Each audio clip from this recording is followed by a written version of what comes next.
Build a weapon, one that blows the world away. To imagine what systematic cyber attacks might do. Build a rocket that'll come and take away. Air traffic control system going down. Gonna come back, I am coming back. Blackouts that plunge cities into darkness. We're confronting Build a weapon a that'll turn persistent us into and dedicated adversary. Borns again.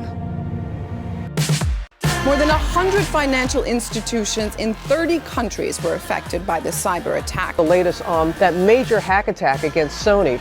Such cyber attacks have been on a gradual upswing since the mid-2000s due to their success. A review by the AP found the number of reported cyber incidents on federal networks is up 70%. Each and every day, we are under attack from a relentless and menacing threat. While terrorists aim for notoriety through unconscionable acts, one of the most nefarious threats may come not from kinetic strikes, but from a nemesis that can assault with just a keyboard.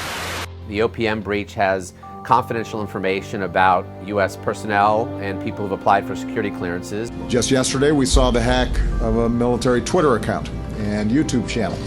The U.S. and our Navy is vulnerable to cyber threats from profit-motivated masterminds, enemies of the state, and egocentric combatants who simply have something to prove. The threat is real. A cyber threat to me, and I think to the Navy today, is an impact on our mission capabilities. On our side, we are focused on cyber defense. And the cyber defense is how do we defend our shore-based infrastructure and how do we defend our ships at sea from a cyber attack. The Navy in the past year has done a great job in standing up what is called Task Force Cyber Awakening to make sure that the Navy had a strategy in total going forward in the future. One of those strategies is CyberSafe.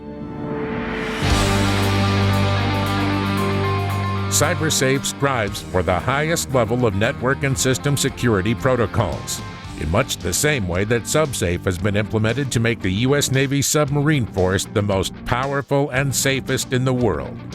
Cybersecurity has become a large capability. It's become a part of the NAVSEA strategic business plan.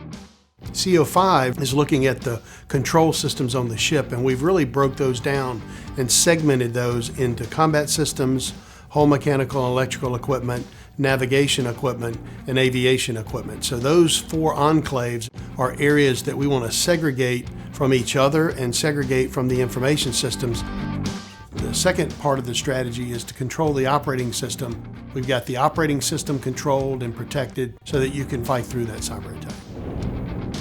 And the third part of the strategy is making sure that we can recover or that we have built-in resiliency into our operating systems and make sure we've built in resiliency into our enclaves.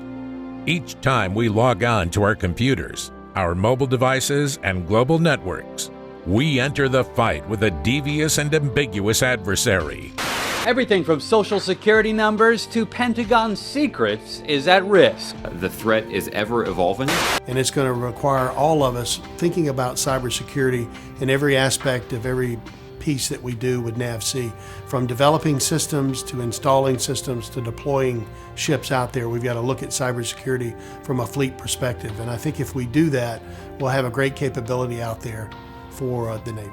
A diverse community of hackers will continue to target our government, our military, and our Navy, welcoming the U.S. into a combat scenario across the most complex battlefield of all, cyberspace. Two of the highest-ranking national security officials have been hacked. And it's a reminder that cyber threats are an urgent and growing danger.